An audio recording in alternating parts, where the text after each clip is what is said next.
Swing trading से पैसा कमाना तो हर कोई चाहता है, लेकिन जब भी आप स्विंग ट्रेडिंग करने जाओगे ना, तो आपके सामने सबसे पहला चैलेंज आएगा स्टॉक को सिलेक्शन करना। तो आज की वीडियो में हम लोग यही सीखने वाले हैं कि आखिर कैसे स्विंग ट्रेडिंग के लिए स्टॉक्स को सिलेक्शन किया जाता है, और बहुत ही देसी भाषा में समझेंगे, आसान भाषा में समझेंगे। ठीक है, तो चलिए करते हैं वीडियो की शुरुआत। पहले आपको शेयर मार्केट का चाल को समझना पड़ेगा कि आखिर हमारा शेयर मार्केट कैसे चलता है। इस चीज को पहले आपको समझना पड़ेगा, एकदम बेसिक लेवल से सीखेंगे ताकि आपके दिमाग में एक भी कंफ्यूजन ना रहे। ठीक है, तो मान लेते हैं एक ए नाम का स्टॉक है।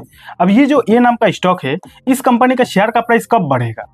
डेफिनेटली जब बहुत सारे लोग इस कंपनी का शेयर को खरीदेगा, बहुत सारे लोग इस कंपनी के शेयर में पैसा घुसाएगा, तभी इस कंपनी का शेयर का प्राइस बढ़ेगा। और ये ए नाम का कंपनी का शेयर का प्राइस कब गिरेगा? जब बहुत सारे लोग इस कंपनी के शेयर से अपना पैसा निकालेगा, तभी इस कंपनी का शेयर का प्राइस गिरेगा। इतना बेसिक तो आपको पता होगा। सेम उसी तरह मान लीजिए कोई भी एक सेक्टर है। अब किसी भी सेक्टर में रैली कब आती है, कोई भी सेक्टर कब तेजी से भागती है? जब किसी सेक्टर में काफी ज्यादा पैसा का इनफ्लो आ जाता है, तभी वो सेक्टर में तेजी आ जाती है। और जब किसी सेक्टर से काफी ज्यादा पैसा निकाला जाता है, तभी उस सेक्टर में भी डाउनफॉल आता है। इतना तो आपको पता ही होगा। अब आपको समझना पड़ेगा कि आखिर हमारे शेयर बाजार में सबसे ज्यादा पैसा किन लोगों के पास है। तो हमारे शेयर बाजार में सबसे ज्यादा पैसा है एफआईएस के पास, यानी कि फॉरेन इंस्टीट्यूशन इन्वेस्टर के पास काफी ज्यादा पैसा है। दूसरा है डीआईएस के पास, यानी कि डोमेस्टिक इंस्टीट्यूशन इन्वेस्टर के पास भी काफी ज्यादा पैसा है। एंड तीसरा है एचएनआई, यानी कि हाई नेटवर्थ इंडिविजुअल, इन लोगों के पास भी काफी ज्यादा पैसा रहता है। तो इससे हमें यह समझ में आ गया कि अगर ये तीनों लोग किसी कंपनी के शेयर में पैसा लगाएगा, तो वो कंपनी का शेयर रॉकेट हो सकता है। और ये तीनों लोग अगर किसी कंपनी के शेयर से पैसा निकालेगा, तो वो शेयर में काफी ज्यादा गिरावट भी हो सकती है। उसी तरह अगर ये तीनों लोग किसी सेक्टर में पैसा लगाता है, तो वो सेक्टर भी भाग सकता है। और ये तीनों लोग किसी सेक्टर से पैसा निकालेगा, तो वो सेक्टर भी गिर सकता है। इतना हमने यहाँ तक समझ लिया। तो अगर आपने इतना समझ लिया, तो अब आपको आगे की चीजें समझना आपके लिए काफी ज्यादा आसान होने वाला है। अब आपको एक चीज पता ही होगा कि हमारे शेयर बाजार में बहुत सारा सेक्टर होता है, जैसे कि एफएमसीजी सेक्टर होता है, एनर्जी सेक्टर होता है, pharma, IT, auto, chemical, PSU, defence. इस तरीके से हमारे शेयर बाजार में ना जाने कितना सारा सेक्टर होता है। ठीक है, अब आपने क्या कभी ऐसा देखा है कि शेयर बाजार में हर सेक्टर में रैली है, हर एक सेक्टर भाग रहा है? क्या आपने कभी ऐसा देखा है? लास्ट 2 से 3 सालों से हमारे इंडियन शेयर बाजार में भी बुल रन चल रहा है। बुल रन यानी कि शेयर बाजार में लगातार तेजी। तो लास्ट के 2-3 सालों से बुल रन चल रहा है हमारे शेयर बाजार में। उसके बावजूद भी क्या आपने ये 2-3 सालों में एफएमसीजी सेक्टर को भागते हुए देखा? लास्ट के 2-3 सालों में क्या आपने केमिकल सेक्टर को भागते हुए देखा? Answer is no. क्यों? क्योंकि शेयर बाजार में कभी भी ऐसा टाइम नहीं आता है कि हर समय में हर सेक्टर भागे। आप देखोगे शेयर बाजार में कि कभी एफएमसीजी सेक्टर भागेगा, तो कभी एनर्जी सेक्टर डाउन रहेगा। फिर कभी देखोगे कि फार्मा भाग रहा है तो आईटी डाउन रहेगा। फिर कभी देखोगे ये भाग रहा है तो ये डाउन रहेगा। इसी तरीके से हमारा शेयर बाजार चलता है। अब आप बोलोगे सर ऐसा क्यों होता है? तो इसके पीछे का कारण है भैया मनी रोटेशन, यानी कि पैसा का रोटेशन होता है। और पैसा का रोटेशन करता कौन है? जो अभी हम लोगों ने सीखा कि भैया एफआईएस, डीआईएस, एचएनआई, जिनके पास काफी ज्यादा पैसा है, बड़ा पैसा है, वही लोग तो कहीं पैसा लगाएगा तो वो सेक्टर ऊपर जाएगा, वो स्टॉक ऊपर जाएगा। तो जिनके पास काफी ज्यादा पैसा है ना, वो लोग हमारे शेयर बाजार में मनी रोटेशन करता है। अगर वो बड़े बड़े लोग एनर्जी सेक्टर में पैसा डाल देगा ना, तो आप देखोगे एनर्जी सेक्टर डेली भाग रहा है। अगर वो बड़े बड़े लोग फार्मा सेक्टर में पैसा डालना शुरू किया ना, तो आप देखोगे कि फार्मा सेक्टर काफी तेजी से भाग रहा है। अब वो लोग अगर कहीं पैसा डाल रहा है, तो जरूर किसी ना किसी सेक्टर से पैसा निकाल भी रहा होगा ना। आज के समय में अभी जब मैं इस वीडियो को शूट कर रहा हूँ, आज के समय में एफएमसीजी सेक्टर का हालत बहुत खराब है। यानी कि यहाँ से पैसा निकल रहा है, तो यहाँ से अगर पैसा निकल रहा है, तो जरूर किसी ना किसी सेक्टर में ही जा रहा होगा ना। तो इस मनी रोटेशन को आपको समझना पड़ेगा। और जिसने इस मनी रोटेशन को समझ लिया ना, जिसने बड़े बड़े लोगों का फुटप्रिंट को समझ लिया ना, तो उनके फुटप्रिंट को समझकर शेयर बाजार से पैसा बनाया जा सकता है। मुझे नहीं पता कि जो मैं आपको डीप नॉलेज देने की कोशिश कर रहा हूं, आपके भेजे में घुस रहा है कि नहीं। अगर नहीं घुस रहा है, आगे वीडियो को देखोगे सब कुछ क्लियर हो जाएगा।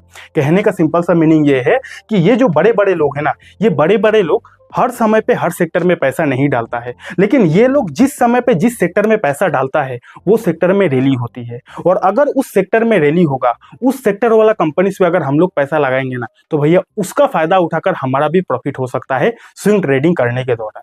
यानी कि मान के चलते हैं, एग्जाम्पल दे रहा हूं, कोई बाई सेल रिकमेंडेशन नहीं है, मान के चलते हैं कोई भी ए नाम का सेक्टर है, ठीक है। अब वो ए नाम का सेक्टर में हमने पता लगा लिया कि ए नाम का सेक्टर में बड़े बड़े लोगों ने पैसा डालना शुरू कर दिया है, ए नाम का सेक्टर में तेजी होना शुरू हो गया है।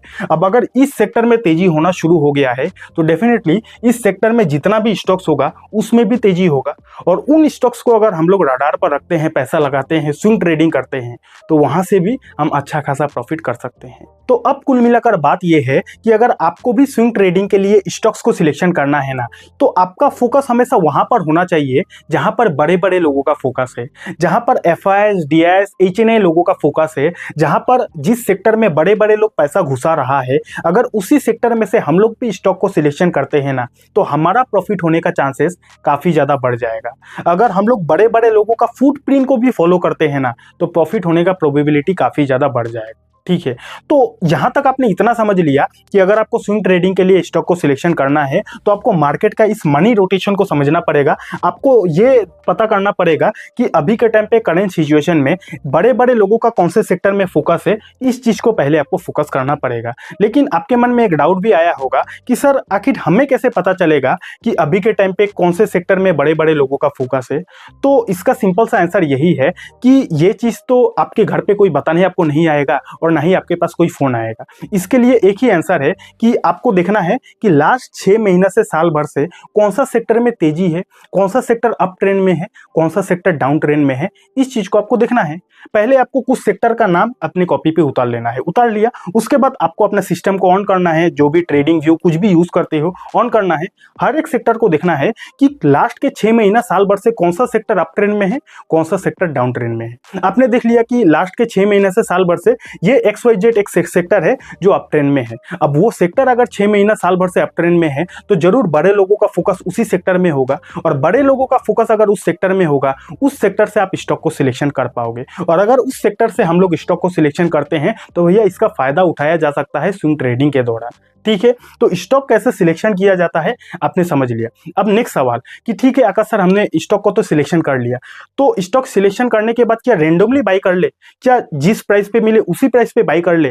तो इसका आंसर है नहीं, इसके लिए भी स्ट्रैटेजी होता है। क्या स्ट्रैटेजी है, कैसे बाई किया जाता है, कहां पे स्टॉप लॉस होगा, चलिए उसके बारे में भी थोड़ा सा डिस्कशन कर लेते हैं। दोस्तों, स्विंग ट्रेडिंग करने के लिए आपके पास डीमेट अकाउंट होना पड़ेगा। तो जिस ब्रोकर को मैं खुद यूज करता हूं, उस ब्रोकर का लिंक आपको डिस्क्रिप्शन पर मिल जाएगा, वहां से आप बिल्कुल फ्री में अपने लिए डीमेट अकाउंट को खुलवा सकते हो। और हाँ, मैं सोच रहा हूं कि आप लोगों के लिए स्विंग ट्रेडिंग का एक फ्री कोर्स लाऊं, एक ऐसा वीडियो जिस वीडियो में स्विंग ट्रेडिंग को बेसिक से लेकर एडवांस तक का सारा नॉलेज हो, वो वीडियो लाने का सोच रहा हूं। अगर आप भी ऐसा चाहते हो तो आप नीचे कॉमेंट सेक्शन में फ्री कोर्स लिख देना। अगर काफी ज्यादा लोगों का कमेंट आया तो स्विंग ट्रेडिंग का फ्री कोर्स वाला वीडियो मैं जल्द से जल्द अपने चैनल पर ला दूंगा। तो स्विंग ट्रेडिंग के लिए स्टॉक को कैसे सिलेक्शन किया जाता है वो तो आपने मोटा मोटी समझ लिया। आपको हमेशा उस सेक्टर में से स्टॉक को सिलेक्शन करना चाहिए जो सेक्टर ही काफी समय से अप ट्रेंड में चल रहा हो। अगर कोई सेक्टर ही काफी समय से अप ट्रेंड में होगा ना, तो उस सेक्टर में जितना भी स्टॉक्स होगा वो भी कहीं ना कहीं अप ट्रेंड में होगा, और उस अप ट्रेंड का फायदा उठाकर हम लोग स्विंग ट्रेडिंग से प्रॉफिट कमा सकते हैं, ठीक है। अब दूसरा सवाल कि अगर कोई स्टॉक काफी दिनों से अप ट्रेंड में है तो क्या उस अप ट्रेंड वाले स्टॉक को हम लोग जब खरीदेंगे तभी हमारा प्रॉफिट होगा? तो इसका आंसर है नहीं, इतना आसान भी नहीं होता है। क्योंकि अगर कोई स्टॉक काफी दिनों से अप ट्रेंड में है ना, तो वो स्टॉक ऊपर तो जा रहा है, लेकिन वो स्टॉक सीधा ऊपर नहीं जा रहा है। वो स्टॉक थोड़ा सा ऊपर जाता है, थोड़ा सा गिरता है, फिर थोड़ा सा ऊपर जाता है, फिर गिरता है, फिर ऊपर जाता है, फिर गिरता है। तो किसी भी स्टॉक को रैंडमली बाई करने से भैया आपका नुकसान ही होगा। तो इसीलिए अगर अप ट्रेंड वाला स्टॉक को आपने खोज लिया है ना, तो बहुत सारा स्ट्रैटेजी है, कौन से प्राइस पे आपको खरीदना है, कौन से प्राइस पे आपको बेचना है, इसका नॉलेज भी आपको रखना होगा, ठीक है। तो उसी में से आज की वीडियो में हम लोग एक सिंपल स्ट्रैटेजी को सीखेंगे कि कैसे आखिर अप ट्रेंड वाले स्टॉक्स में उस स्ट्रैटेजी को फॉलो करके हम लोग स्विंग ट्रेडिंग के लिए प्रॉफिट कमा सकते हैं। उसी सिंपल स्ट्रैटेजी को अभी हम लोग सीखने वाले हैं, ठीक है। लेकिन अगर आपको वीडियो अब तक अच्छा लग रहा है तो लाइक कर देना, कुछ भी प्यारा सा कॉमेंट कर देना। तो यहाँ पे मैंने रेंडमली एक कंपनी का चार्ट को ओपन कर दिया है जो कि काफी समय से अप ट्रेंड में है। क्लियर कर दूं, यहाँ पे कोई बाई करने करने का, सेल करने का आपको रिकमेंडेशन नहीं दे रहा हूं। मुझे आपको सिखाना है, समझाना है, तो किसी ना किसी चार्ट को तो ओपन करना ही पड़ेगा। ओके, अब जैसा कि मैंने अभी आपको बोला कि अगर कोई स्टॉक अप ट्रेंड में भी है, अगर कोई स्टॉक ऊपर भी जा रहा होगा ना, तो वो सीधा ऊपर नहीं जाएगा, उसमें भी कई बार गिरावट होता है। ठीक है, जैसे कि इस वाला केस में आप देख सकते हो कि गया तो ऊपर है, लेकिन यहाँ पे गिरा है, यहाँ पे गिरा है, यहाँ पे गिरा है। तो आखिर हमें कैसे पता चलेगा कि कोई भी अप ट्रेंड वाला स्टॉक कहाँ तक गिरेगा? और अगर हमें ये पता चल गया कि ये अप ट्रेंड वाला स्टॉक यहाँ तक गिरेगा, तो इसका फायदा उठाकर हम भी स्विंग ट्रेडिंग से फायदा उठा सकते हैं। तो क्या कोई ऐसा तरीका है जिससे हमें ये पता चल सके? तो एक ऐसा तरीका है जिससे हम ये अनुमान लगा सकते हैं कि अगर कोई स्टॉक अप ट्रेंड में भी है, तो उसमें अगर गिरावट भी होती है तो कहाँ तक गिरेगा, इसका थोड़ा बहुत हम लोग अनुमान लगा सकते हैं। अब आप बोलोगे सर ऐसा कौन सा स्ट्रैटेजी है? तो कोई स्ट्रैटेजी नहीं है, इसके लिए हम लोग एक इंडिकेटर का मदद लेने वाले हैं, जिस इंडिकेटर का नाम है 50 EMA। 50 EMA एक ऐसा पावरफुल इंडिकेटर है ना, जिस इंडिकेटर की मदद से हम किसी भी अप ट्रेंड वाले स्टॉक्स का सपोर्ट लेवल का अनुमान लगा सकते हैं। अगर कोई अप ट्रेंड वाला स्टॉक नीचे भी गिरेगा तो वो कहां तक गिरेगा, उसका सपोर्ट लेवल हम लोग अनुमान लगा सकते हैं 50 EMA का मदद लेकर। ठीक है, तो चलिए अब थोड़ा सा हम लोग प्रूफ भी देख लेते हैं कि इस बात में कितनी सच्चाई है। तो अगर आपको 50 EMA लगाना है चार्ट में, तो सिंपली आपको यहाँ पे आ जाना है, इंडिकेटर वाले सेक्शन में क्लिक कर देना है और यहाँ पे आपको सर्च करना है EMA। EMA जैसे ही आप सर्च करोगे यहाँ पे आ जाएगा मूविंग एवरेज एक्सपोनेंशियल, इसमें आपको क्लिक कर देना है। क्लिक करोगे तो आपका EMA का लाइन लग जाएगा। उसके बाद आपको यहाँ पे आ जाना है, सेटिंग में आना है। सेटिंग में आने के बाद इनपुट में आना है और यहाँ पे 9 होगा, 9 को हटाकर आपको 50 कर देना है। 50 जैसे ही आप कर दोगे तो आपका जो 50 EMA होगा वो बन के रेडी हो जाएगा, ओके कर देना है। ठीक है, तो यहाँ पे हमारा चार्ट में 50 EMA लग चुका है। अब आपको ध्यान से समझना है, मैंने आपको क्या बोला कि ये जो 50 EMA का लाइन है, ये हमें किसी भी अप ट्रेंड वाले स्टॉक्स का सपोर्ट लेवल बताने में मदद करता है। तो वही चीज अभी हम लोग देख सकते हैं, ये स्टॉक काफी समय से अप ट्रेंड में था, अप ट्रेंड में था, अच्छी बात है। तो क्या अप ट्रेंड में था तो ये स्टॉक कभी नहीं गिरेगा? डेफिनेटली गिरेगा। यहाँ पे चार्ट में देखने से ही पता चल रहा है कि कई बार ये स्टॉक गिरा भी है, लेकिन कहाँ तक गिरा है? तो अगर आप ध्यान से देखोगे ना, तो ये जो अभी हमने 50 EMA का लाइन लगाया है, इसके आसपास ही ये स्टॉक गिरता है और वहां से ही स्टॉक का प्राइस फिर बढ़ना शुरू हो जाता है। अगर आप देखोगे तो स्टॉक का प्राइस यहाँ पे गिरा, जैसे ही 50 EMA के लाइन के आसपास आया प्राइस, उसके बाद वहीं से बढ़ना शुरू हो गया। फिर यहाँ पे ऊपर गया, फिर थोड़ा सा गिरा, उसके बाद जैसे ही 50 EMA के लाइन के आसपास आया, फिर वहां से बढ़ना शुरू हो गया। उसके बाद और थोड़ा पीछे चलते हैं, यहाँ पे देखो स्टॉक का प्राइस बढ़ रहा था, यहाँ पे गिर गया, यहाँ पे गिरा, फिर जैसे ही 50 EMA के लाइन के आसपास आया, यहीं से बढ़ना शुरू हो गया। और थोड़ा पीछे चलते हैं, यहाँ पे गिरा, 50 EMA लाइन के आसपास आया, यहाँ से बढ़ना शुरू हो गया। अब अगर आप 50 EMA रूल को अगर हम लोग फॉलो करते हैं और अगर हम लोग यहाँ पे एंट्री बनाते हैं, फॉर एन एग्जांपल, अगर हम लोग यहाँ पे 50 EMA के लाइन के आसपास आया, हम लोग यहाँ पे एंट्री बनाते हैं, तो अगर आप देखोगे 25 दिन में ही 21% का रैली स्टॉक ने दिखा दिया है। तो 50 EMA एक ऐसा लाइन है, एक ऐसा इंडिकेटर है, जिस इंडिकेटर की मदद से हम लोग ये अनुमान लगा सकते हैं कि कोई भी अप ट्रेंड वाला स्टॉक कहां तक गिरेगा। इसका बहुत ज्यादा अनुमान हम लोग लगा सकते हैं 50 EMA का यूज करके। ठीक है, लेकिन ये इंडिकेटर बार बार सच बोलेगा, बार बार इससे आप प्रॉफिट करोगे, इसकी भी कोई गारंटी नहीं है। शेयर बाजार में जितना भी स्ट्रैटेजी है, जितना भी इंडिकेटर है, वो बार बार मार्केट में काम करेगा ऐसा भी नहीं होता है। इसलिए ट्रेडिंग करने से पहले आपको अपने रिस्क के हिसाब से ही ट्रेडिंग करना है और अपने फाइनेंशियल एडवाइजर से आपको सलाह जरूर लेना है। तो इस वीडियो का कंक्लूजन क्या है? इस वीडियो से अभी तक हमने क्या क्या सीखा? सबसे पहले तो हमने बात किया, डिस्कशन किया था कि हमें हमेशा वैसे सेक्टर पर फोकस करना है जो सेक्टर अप ट्रेंड में हो, जो सेक्टर में बड़े बड़े लोगों का नजर है, FIS, DIS, HNI का जिस सेक्टर में फोकस है, उस सेक्टर में हमको फोकस करना है और उस सेक्टर में से हमें स्टॉक को सिलेक्शन करना है। क्योंकि जहां पे बड़े बड़े लोग पैसा घुसा रहा है, जिस सेक्टर में बड़े बड़े लोग पैसा लगा रहा है, उस सेक्टर में से स्टॉक को सिलेक्शन करेंगे तो हमारा प्रॉफिट होने का चांसेस बढ़ जाएगा। स्टॉक कैसे सिलेक्शन करना है हमने ये समझा। उसके बाद अप ट्रेंड वाला स्टॉक को खोजने के बाद उसमें कौन सा स्ट्रैटेजी हो सकता है, तो 50 EMA का आप यूज करके देख सकते हो। 50 EMA से आप काफी कुछ मदद ले सकते हो। मदद लेने के बाद वहां पे आप अपना स्ट्रैटेजी बनाकर ट्रेडिंग कर सकते हो। ठीक है, लेकिन हाँ, कुछ इंपॉर्टेंट चीजें हैं। ये वीडियो अगर आपने अभी तक देखा है तो इस पॉइंट को आपको बिल्कुल भी मिस नहीं करना है, क्योंकि ये बहुत ही इंपॉर्टेंट चीज है इस वीडियो का। सबसे पहले आपको क्या बातें ध्यान में रखना है कि मार्केट में आपको एक्टिव रहना पड़ेगा। ये जो अभी अभी मैंने आपको स्टॉक सिलेक्शन का स्ट्रेटेजी बताया कि आपको वैसे सेक्टर पे फोकस करना है जिस सेक्टर में बड़े बड़े लोगों का फोकस है। तो ये सारा चीज आपको पता कैसे चलेगा? आपको तभी पता चलेगा जब आप मार्केट में एक्टिव रहोगे। अगर आप मार्केट में एक्टिव ही नहीं रहोगे ना, तो आपका बहुत बड़ा नुकसान हो सकता है, क्योंकि बड़े लोगों का फोकस मान के चलते हैं कि आज ये सेक्टर में है, कल दूसरा सेक्टर में भी जा सकता है। तो अगर आप मार्केट में एक्टिव नहीं रहोगे तो ये सारा चीज आप नहीं देख पाओगे, और नहीं देख पाओगे, एक्टिव नहीं रहोगे तो आपका नुकसान हो सकता है। इसीलिए मार्केट में आपको एक्टिव रहना पड़ेगा।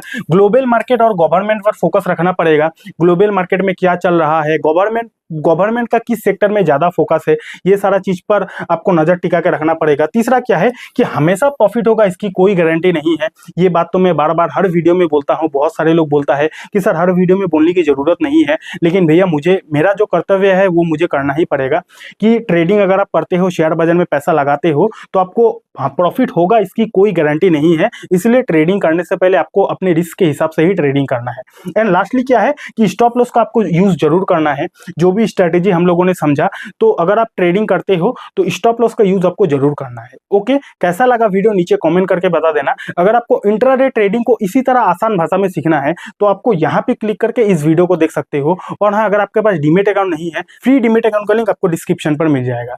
बहुत बहुत धन्यवाद।